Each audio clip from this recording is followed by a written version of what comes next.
السلام عليكم أصدقائي وحلقة جديدة. بعد تعادل الأهلي والزمالك تفتكروا إيه هو ترتيب الدوري؟ خلينا نشوف الحلقة للآخر وهنعرف كل حاجة. وقبل ما نبدأ لو لسه جديد معانا انزل دلوقتي فجر اللايك واشترك في القناة وفعل زر الجرس. سقط الزمالك في فخ التعادل للمرة الثالثة في الموسم ده بعد ما تعادل مع إنبي والمصري. لعب الزمالك بتشكيلته المعتادة 3-4-3. بدأ فييرا التشكيل بعواد في حراسة المرمى، عبد الغني والزناري وعبد المجيد في خط الدفاع، جابر ورؤى وعاشور وفتوح في خط الوسط، زيزو ونبيه وحسن في خط الهجوم. استحوذ الزمالك على الكرة طول المباراة لكن ما قدرش يسجل، وسجل المقاولون العرب من ضربة حرة لكن حكم الفار لغى الهدف. واستمرت الهجمات على مرمى المقاولون العرب لكن استبسال دفاعي غير متوقع، ونجح ابو السعود في الدفاع عن مرماه بشراسة وانقذ فريقه من اهداف محققة. وانتهت المباراة بالتعادل السلبي بين الفريقين. وبعد انتهاء المباراة مباشرة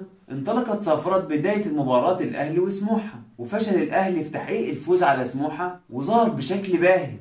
بدأ كولر تشكيلة المباراة بالشناوي في حراسة المرمى، هاني ومتولي وعبد المنعم ومعلول في خط الدفاع، حمدي والسولية في خط الارتكاز، فؤاد وسافي وعبد القادر تحت خط راس الحرب، ومحمد شريف وحيدا في خط الهجوم. وسيطر الاهلي على مجريات الامور في الشوط الاول لكن بدون خطوره حقيقيه على مرمى سموحه، واقترب سموحه من التسجيل لكن براعه الشناوي انقذت الاهلي. ولم يختلف الشوط الثاني كثيرا، وحاول الاهلي فتح التسجيل لكن بدون جدوى وسط تراجع واستبسال من لاعبي سموحه، ونجح سموحه في خطف نقطه ثمينه من الاهلي. وتوقف رصيد نقاط النادي الاهلي عند 23 نقطه في صدارة الترتيب، والزمالك الوصيف ب21 نقطة، وفيوتشر في المركز الثالث ب19 نقطة. شاركونا بآرائكم عن نتائج الجولة الأخيرة من الأسبوع التاسع في الدوري المصري، وما تنساش تحط لايك وشير للفيديو، واشوفكم الفيديو الجاي. سلام.